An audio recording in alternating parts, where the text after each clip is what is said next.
Hey guys, welcome to part 2 of my Platinum Randomized Nuzlocke challenge. We're starting today's episode right in Jubilife City because we finished all we can in Oreburgh City at the moment. It's time to go north of Jubilife City to the next town. However, there are some ruffians calling themselves Team Galactic, giving Professor Rowan and his assistant Lucas some problems. So Lucas and I join in a tag battle to take them on. Now, even though Lucas has a Caterpie, I'm still 3 levels higher than any of Team Galactic's Pokemon, so we beat them with no problem. Adrian, still being a normal type before evolving into Meryl, can deal great damage with a stab return. With Team Galactic dealt with, it's now time to trek through Route 204. I catch a Skitty that I name Sketchy Cat, and then I go through the Ravage Path, which is just a small little cave that exists in the middle of Route 204, and I catch a Smeargle that I named John. While finishing up the last bit of trainers on Route 204, Fitzsimmons evolves into Grovyle.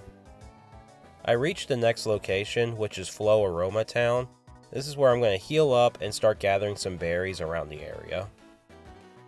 On the other side of town, there's a little girl who tells me her dad is held hostage by Team Galactic at the Valley Windworks. So I go confront the grunt at the front door, and after beating him, he locks himself inside the Windworks. But he tells me there's another grunt with a key, so now I must find them to get into the building. I'm able to find some more grunts in Flow Aroma Town trying to steal honey from a vendor.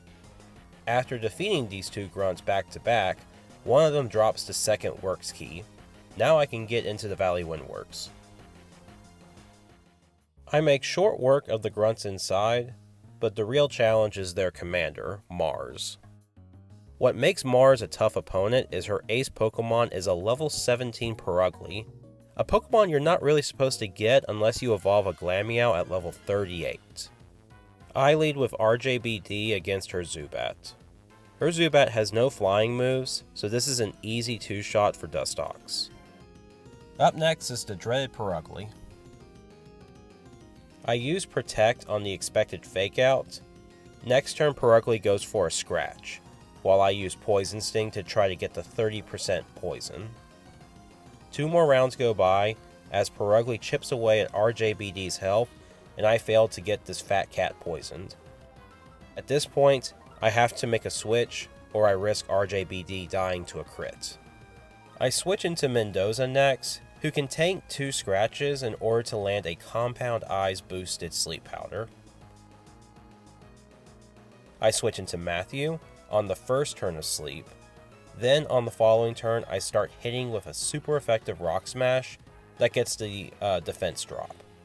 Now, even though Purugly eats an Oranberry and wakes up on its 3rd turn of sleep, the defense drop means that 1 more Rock Smash is more than enough to get the knockout, and that's Commander Mars defeated.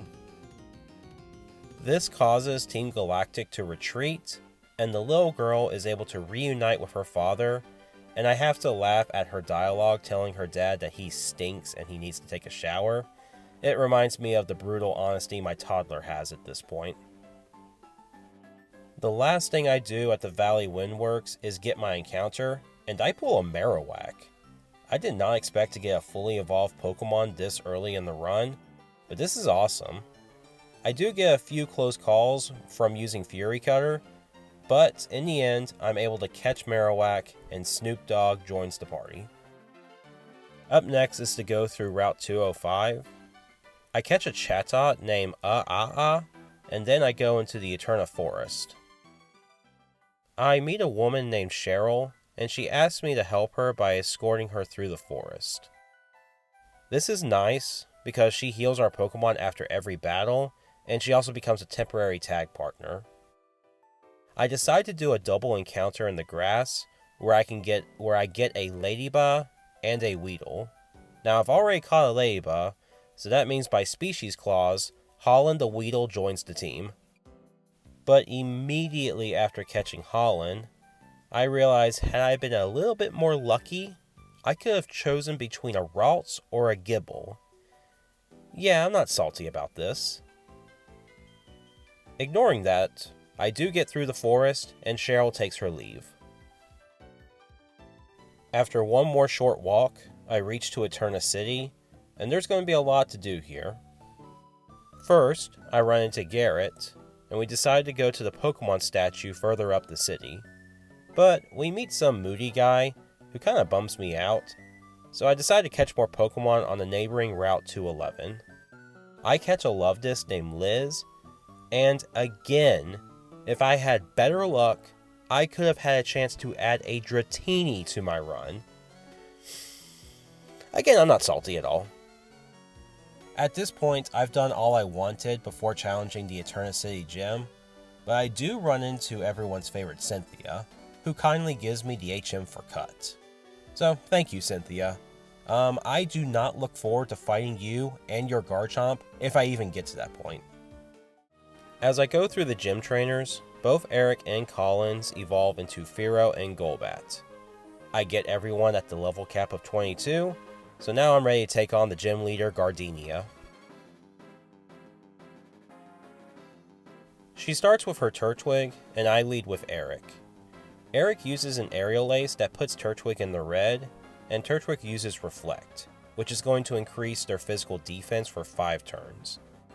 Next turn, Gardenia heals Turtwig with a Super Potion, and her Reflect is already putting in work, as another Aerial Ace now does a third of Turtwig's health.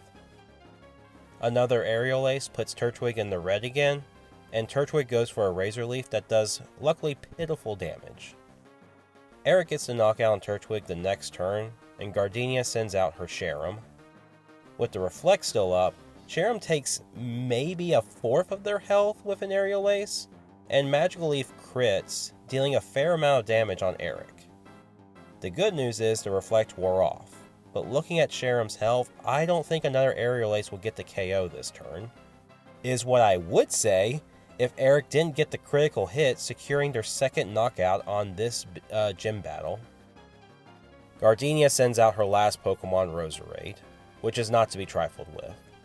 Roserade has solid special attack, and a speed stat of 90 is no joke. I have to be very careful here, because a critical hit from its Magical Leaf might be strong enough to knock out Eric. Oh, never mind. Well, turns out Eric just outspeeds and gets the one-hit KO with Aerial Ace. No crit needed. Yeah, after looking at some stats after the battle, turns out Roserade has far weaker physical defense than both Turtwig and Cherim, so Eric getting the one-shot with Aerial Ace makes sense. While a little anticlimactic, we take those, and I get my second gym badge in a still deathless run.